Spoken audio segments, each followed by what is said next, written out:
You as an analyst, somebody who looks at African politics and the applicability of issues, including manifestos, do the issues that are being spoken out actually matter to Ugandans? Can an election in Uganda be decided by the issues that somebody is actually putting on table? Well, I would say, in principle, my view is that if the if the electoral landscape was not distorted, actually, I think Ugandans have capacity to decide the vote or the elections based on the issues.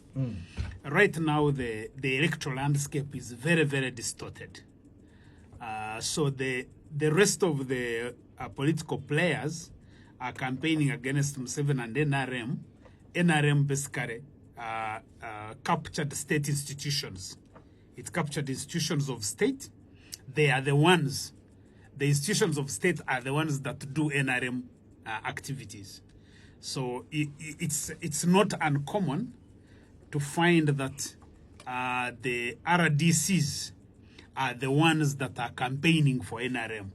I was having a discussion with people from Ntongama on our chat room where the deputy RDC was addressing all these local people, telling them how they have to vote for NRM, vote for President Museveni and all the flag bearers of NRM. And you know, it's like, you see, so you have an infrastructure. I think now there are like over 200 RDCs and ARDCs. So even if I had another party called ANT or NUP, and I already have 200 campaign agents paid for by the taxpayers, that's really a lot of mileage. Because these RDCs, they campaign for NRM.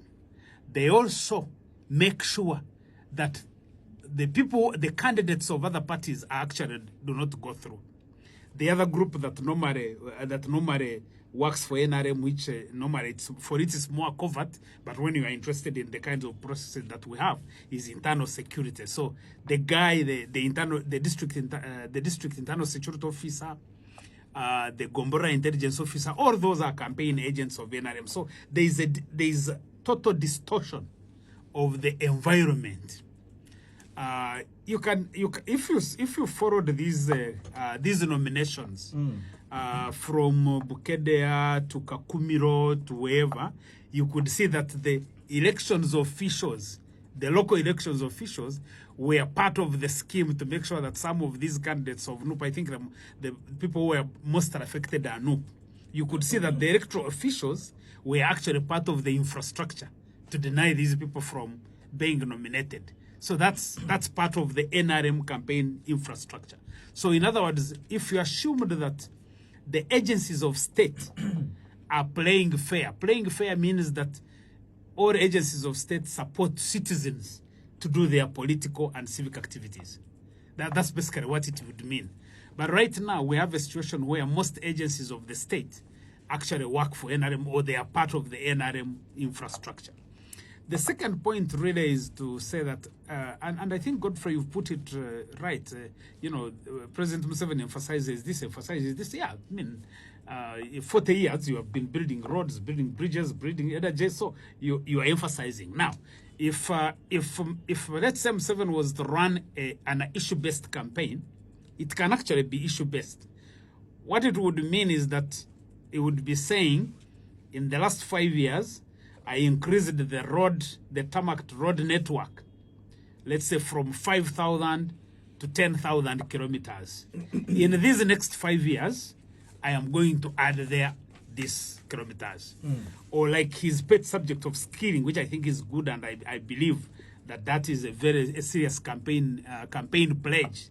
Would be able to say, oh, we have so far skilled so many people in these 5 years. Our target this next 5 years is to do this. I mean, I think the one that I find most really disappointing is education.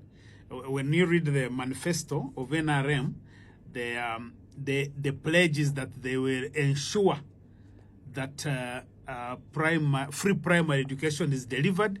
I think they even make a specific commitment that they will make sure that schools do not charge fees. So that's a song that Museveni has had since 2011.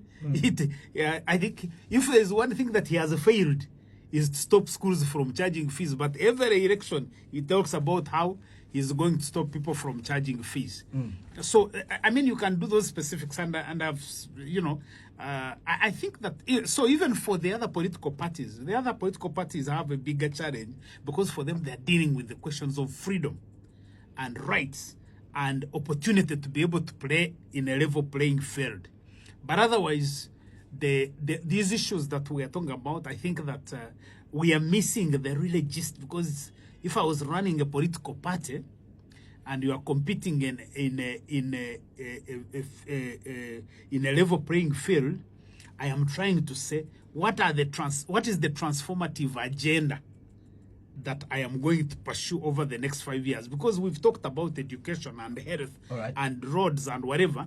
So the campaigns, the 5-year program should be a transformative agenda that even Godfrey, who is a minister, and you're a minister in the government, probably you should have, you know, if you look at the horizon, I think everybody agrees, and I've been reading the documents from the Minister of ICT and National Guidance.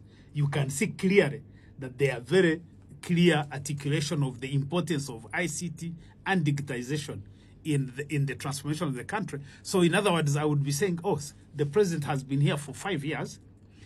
This is what he's been able to accomplish. But in the next 5 years, what are the transformative ICT ideas that I'm going to be pursuing, that I can be held accountable for?